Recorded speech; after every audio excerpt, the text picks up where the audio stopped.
Olá, pessoal. Como vão todos? No nosso último encontro gravado, nós estávamos falando do primeiro momento do Renascimento, já dentro do Quattrocento, não é? E foi bem interessante porque nós vimos uma disputa para se fazer uma porta muito grande, o Portal do Paraíso, que seria no Batistério, em Florença, e que resultou na vitória do Ghiberti e no afastamento da cidade de Florença, de Brunelleschi, que ficou em segundo lugar e que foi menosprezado por isso, mas que ele volta para fazer aquela cúpula maravilhosa que nós conhecemos como Domo, né? E depois ele vai fazer outras edificações. E paramos o nosso encontro falando da Capella Pazzi. Acontece que estudar o Renascimento exige conhecer outros artistas, ainda dentro do mesmo século, e é por isso que eu vou resgatar a nossa projeção para darmos encaminhamento ao que fazíamos. Eu espero que todos estejam vendo. Quem voltar na gravação passada, próxima passada, vai encontrar no fecho eu mostrando essa Capella Pazzi, que eu falei que era de uma família, inclusive, inimiga dos Médici, não é isso? Lembram? E nós comentamos que ela vai trazer uma proposta inovadora do ponto de vista da cultura europeia, depois de todo um ciclo teocêntrico, que nós tínhamos construções, todas elas com um plano longitudinal muito explorado, não é? Aqui nós vamos ver esse plano diferente, ele vai ser centralizado, e então é uma nova composição. Nova totalmente? Não. Se nós voltarmos lá em Roma Antigo Pânteon, tem essa mesma proposta do plano centralizado, percebem? Então, assim, nova dentro desse contexto. Também queria mostrar uma edificação muito interessante, que talvez tenha sido a casa mais cobiçada daquela época. Porque dá uma olhada nessa edificação, gente. Nós temos aí 3 pavimentos, vejam como a base é sólida em pedras, vocês percebem? Olha, precisa ser muito robusta para suportar esses 3 pavimentos, mas não se engane, a casa dos Medici Riccardi não é uma casa de um formato quadrado e fechada tudo em cima. E ainda não havia aí uma técnica de lajeamento para poder ser assim. O que eu acho, inclusive, muito mais atraente, porque ao centro nós temos um elemento vazado que vai corresponder às casas romanas quando nós tínhamos os átriums. Então fica aqui um lugar de pleno solar, um solário. Agora, dista, né, vai ser diferente da casa romana, porque se vocês olharem o piso, nós não temos ali nenhuma construção para se recolher a água da chuva. Na Roma Antiga nós tínhamos o epluvium, plubum, chuva, né? Então o epluvium, que era para recolher essa água. Até tinha os peristilos, dava ali esse frescor. Aqui não. Isso não quer dizer que nós não tenhamos fontanários, que nós não tenhamos ali alguns adereços que talvez tenha até a vazão de águas, mas nada como a casa romana, até porque nós temos muitas janelas, uma outra circulação de ar no espaço, mas que torna o ambiente muito saudável. Eu fico imaginando como eles desfrutavam dessa condição da arquitetônica, não é? E aí, saindo da arquitetura, nós vamos voltar para a escultura. É um vai e vem, porque nós vamos trabalhar com a cronologia. E nós estamos agora em 1428, olhando uma escultura fantástica de um artista que já apareceu no outro encontro. Então, é mais motivo para você guardar essa presença na história da arte. Nada mais, nada menos do que Donatello. E quando nós pensamos em Donatello, num primeiro momento nós vimos que ele vai trazer a leveza da escultura clássica em seus trabalhos, garantindo ali a simetria de contraposto. Quem quiser, volte no vídeo, vai encontrar nada mais, nada menos do que São Marcos, muito elegante, com um tecido leve. Ele não foi o único que eu trouxe também São Jorge e um profeta.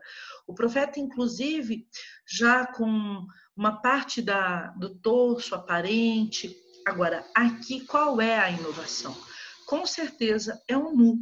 E é muito importante que vocês vejam a mescla entre uma cultura clássica e uma cultura bíblica, porque nós temos diante dos nossos olhos a escultura de Davi, e Davi é uma narrativa importantíssima da Bíblia, que é um menino que, num determinado momento, salva o seu povo com uma funda, desculpa, besta é outro instrumento medieval, mas é outro, uma funda que ele gira a pedra e acerta na fonte do gigante, e o gigante cai. Aqui a narrativa ela vai ser remodelada, porque em virtude dos interesses há inclusive uma linguagem simbólica. O Davi representa Firenze, Florença, e o gigante Milão.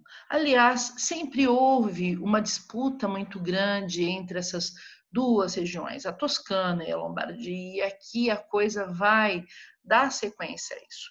Como é que eu sei que ele é Firenze? Primeiro, o chapéu toscano. É muito comum haver na Europa tradições espelhadas em chapéu, onde neva a aba é mais larga, onde é solar a aba é mais larga, sabe? E essas abas elas vão mudando, e o gosto do lugar.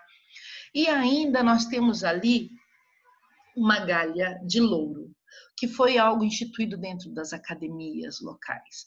Quando alguém se graduava, e assim funciona até hoje, recebia essa coroa de louros que representa nada mais, nada menos do que a sapiência, a sabedoria.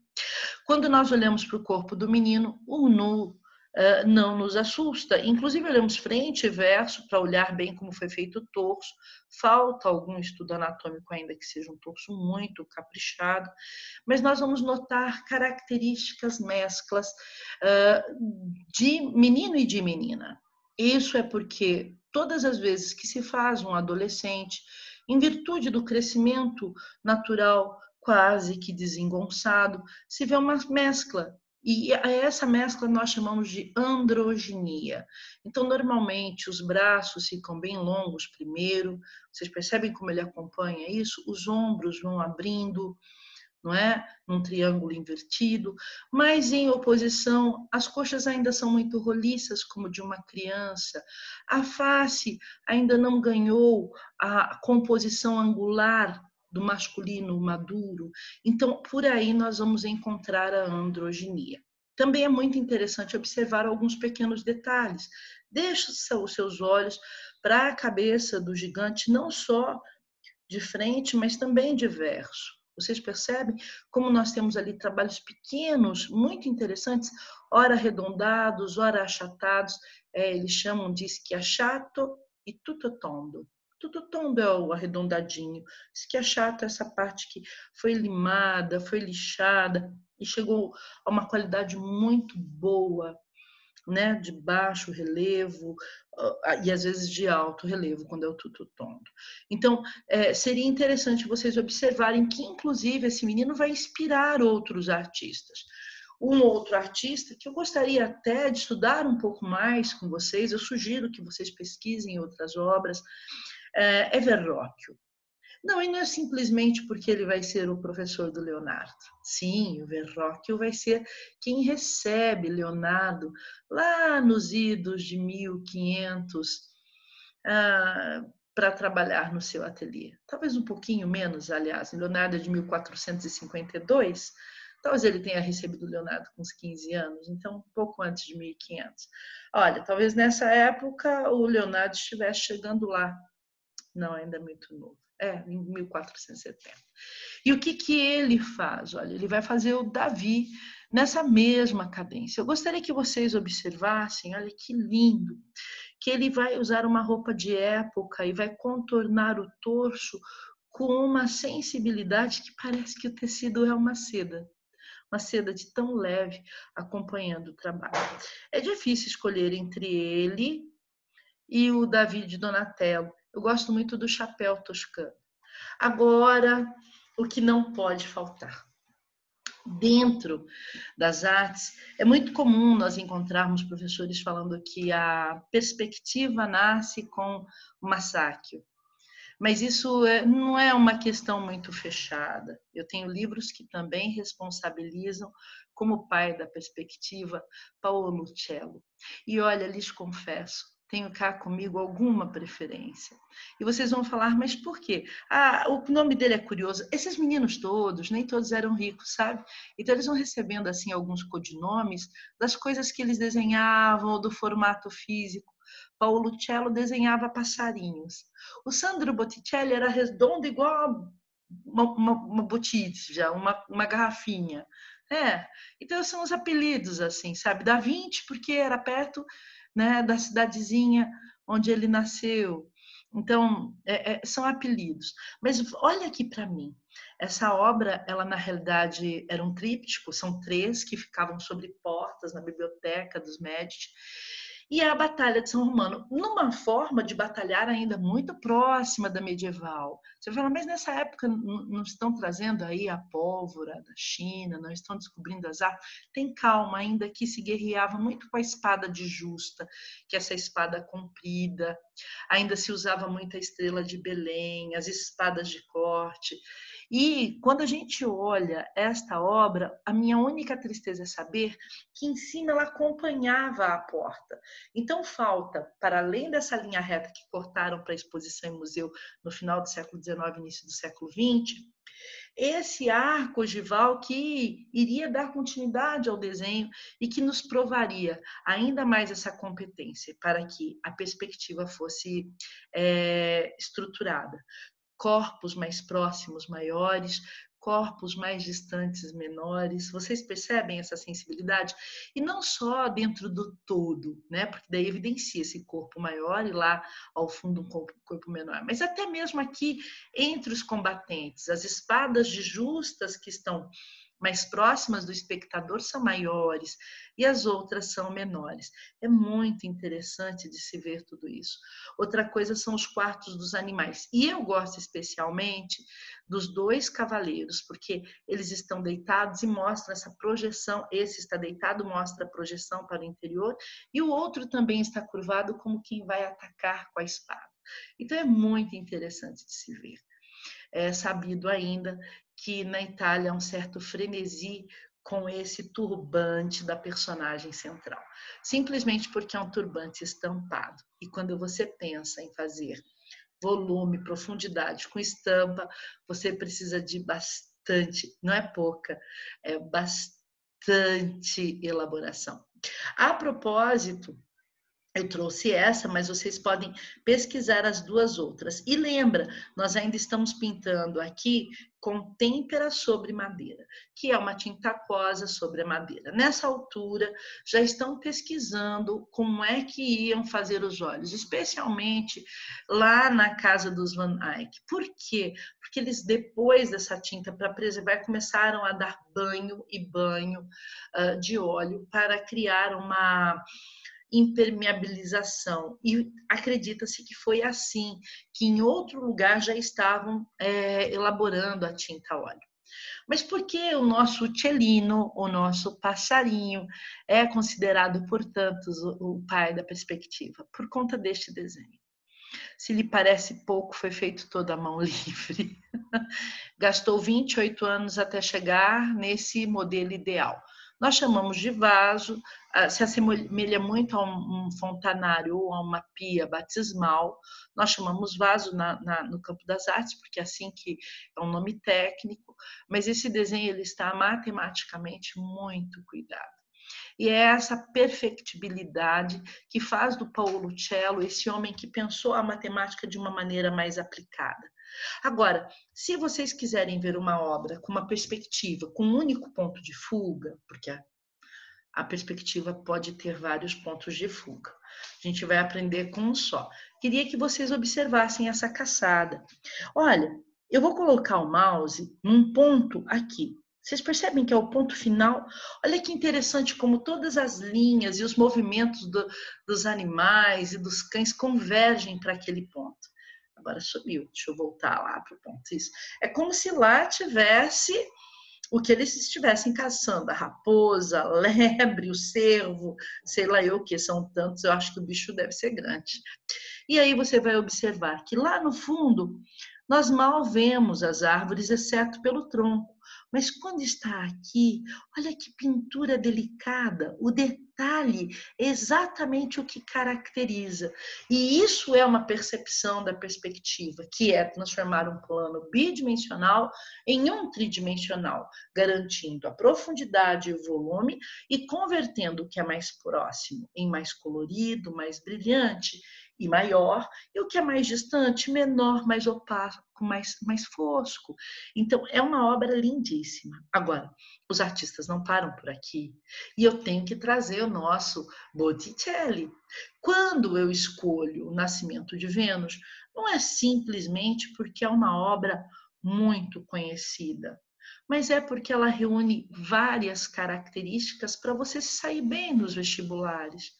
Primeiro, Nascimento de Vênus vem toda o resgate da cultura clássica, né? Que, por ser Vênus, a gente vai falar que é romana, mas a base ela é toda grega, e vocês sabem disso.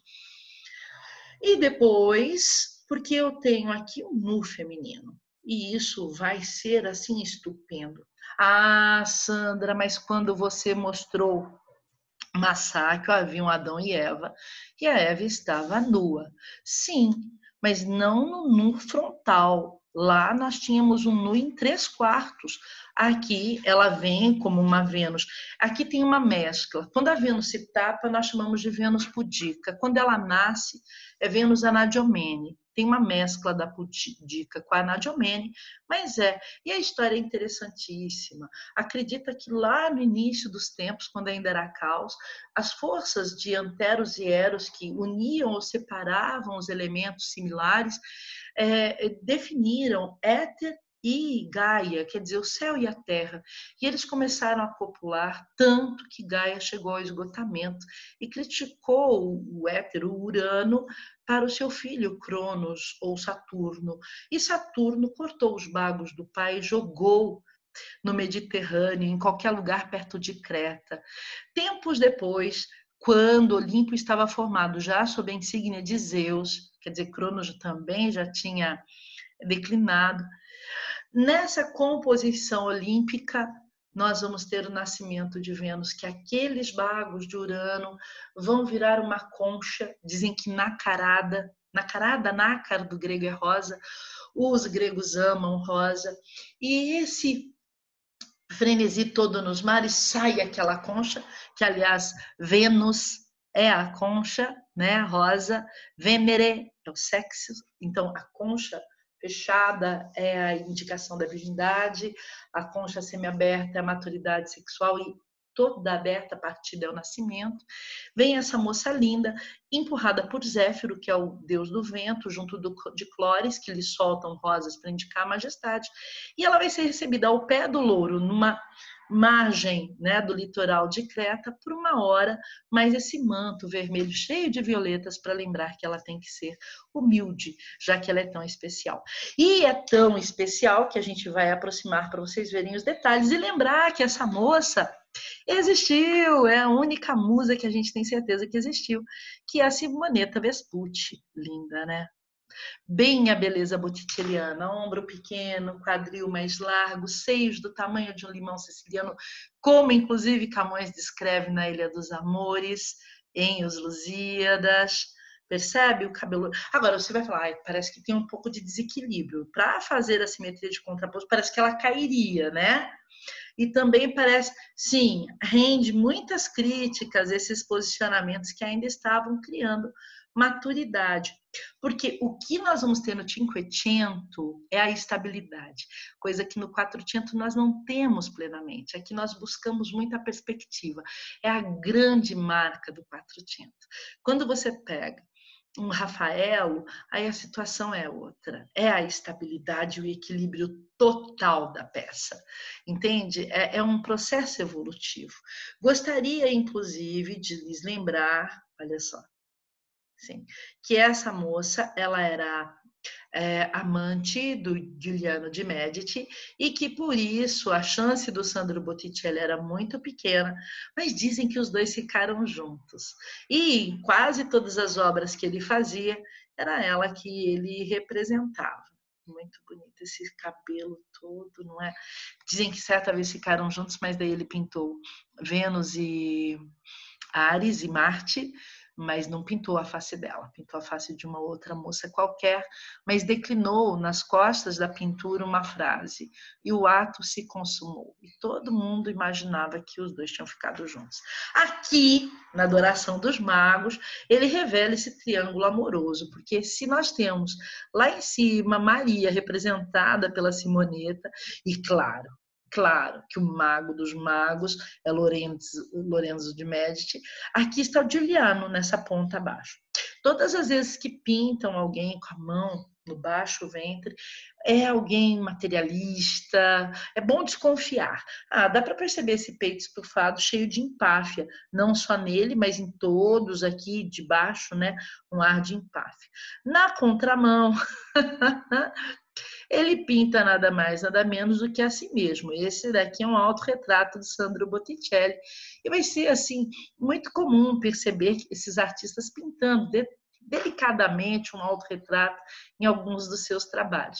Eu poderia ter trazido a Sagração da Primavera, que tem uma bailia linda e entrelaçamento perfeito das graças, mas trazer o nosso Sandro para que a gente veja um autorretrato também nos interessa. Ainda que nós tenhamos aqui um casebre muito simples, bem nos moldes bíblicos, eu queria que vocês observassem lá atrás, né, essa ideia da ruína greco-romana, quer dizer, sempre esse diálogo com a cultura clássica. E é muito interessante de se ver também que a maioria das personagens estão vestidas consoante a moda da época. A propósito, vejam aqui o chapéu toscano que nós vimos lá em Donatello, né, no Davi. Agora, para fechar, eu vou mostrar alguns retratos e falar da natureza dos retratos. Esse daqui é um retrato de Sandro, vocês estão vendo que ele, de um jovem, não se sabe de quem, já houve quem levantasse a hipótese de ser um autorretrato. Ele faz um retrato praticamente de frente, ele consegue fazer isso bem. Vocês estão vendo que é uma têmpera sobre um painel de madeira, percebe? Muito interessante, mas isso era incomum. Na época de 1450, o retrato mais comum era esse lateral, como foi feito aqui por Ghirlandaio. Ghirlandaio, inclusive, mas eu nunca ouvi falar, nossa, mas tem tantos artistas que a gente não ouve falar do Renascimento no dia a dia, porque a demanda era muito grande. Percebe? Havia muitos homens de comércio e depois havia muita gente chegando e saindo, e o retrato ele era uma garantia certa para além do mecenato, de sobrevivência dos pintores, né? Desses ganhos todos, porque eles participavam da vida na corte, e isso é oneroso, especialmente para aqueles que não vinham de berço nobre. Quem vinha do berço nobre, o pai preferia que seguisse uma carreira de comerciante mesmo, sabe? Alguns deles tiveram que brigar muito com os pais para serem artistas, como foi o caso do Michelangelo Buonarroti. O pai queria que fosse comerciante. Todo mundo achava o maior bacana, assim, uau, vai ser comerciante. Mais ou menos assim. Só que os artistas, como vão ter esse aplombo de gênio, eles vão frequentar a vida na corte. Então, o retrato ganhava-se dinheiro rapidamente. E era sempre muito de lado. Há quem julgue que é mais difícil, mas de lado você não tem que ficar fazendo tanto detalhamento de nariz, percebe? Tanta volumetria, essa ideia da luz e da sombra que vai deixar de ser uma pintura magra, uma pintura chapada, para ter, né, um corpo. Então, a perspectiva no corpo dá muito trabalho. Afirma-se, desculpa, em algumas universidades italianas, eu falei isso porque já assisti a aula virtual para pesquisar isso mesmo. A Universidade de Bari, que efetivamente foram as mulheres, as senhoras que queriam que fossem pintadas de frente, as donas, e não para não serem confundidas com as cortesãs. As cortesãs eram muito fortes, nem tanto em Firenze, mas especialmente em Veneza, que era por onde saíam os mercadores, entende? Houve inclusive uma muito famosa. Tem livros sobre as damas galantes da Itália desse período, mas tem uma que foi muito famosa, que é a Verônica Franco, que até fez negociata com o rei da França, para que eles pudessem ter outras condições comerciais. Muito interessante as narrativas dessas personagens. E aqui eu trouxe mais um do Ghirlandaio, já esse artista virando para o 3/4, porque daí eu fecho muito em cima dessa ideia do retrato, o retrato frontal, de lado, o mais famoso é o da Mona Lisa, e aqui uma coisa muito bonita, porque você tem o avô com a criança, e você vai observar como ele já tem noção da natureza da textura da pele de um senhor idoso para uma criança. Primeiro porque no velho ele vai deixar a pele mais escurecida, mais marcas de sombreamento. Vocês podem ver perto da maçã do rosto, né, aqui da face, uma pele mais escurecida, mais manchada, o nariz muito provavelmente com uma acne rosácea, na testa talvez um cancro, uma coisa bem pesada, e nada disso tira o semblante amoroso dos olhos, né? Engraçado, que lindo. A beleza às vezes está em outras coisas, aliás, na maioria das vezes. E embaixo a criança que olha para o avô. E aí na pele da criança a carga de branco, porque vai iluminar, e onde você põe luz dá essa sensação de frescor, de jovialidade. O discurso deles é tão interessante que essa mesma pegada aparece lá, sem mais nem menos, na janela. Vocês percebem na janela isso? Que lindo! O monte mais próximo, ele está rico em vida, e o mais distante já vai ficando mais opaco. E é o rio que dá o curso desse caminho todo. Bom, esse nosso encontro vai parar por aqui. Eu vou continuar numa próxima sessão. Eu acho interessante, nós vamos no próximo encontro com o Fra Angélico, que é uma análise muito bonita, coisas bonitas de se ver, e fazer a passagem para o Cinquecento. Gente, muito obrigada por assistir. Um grande abraço.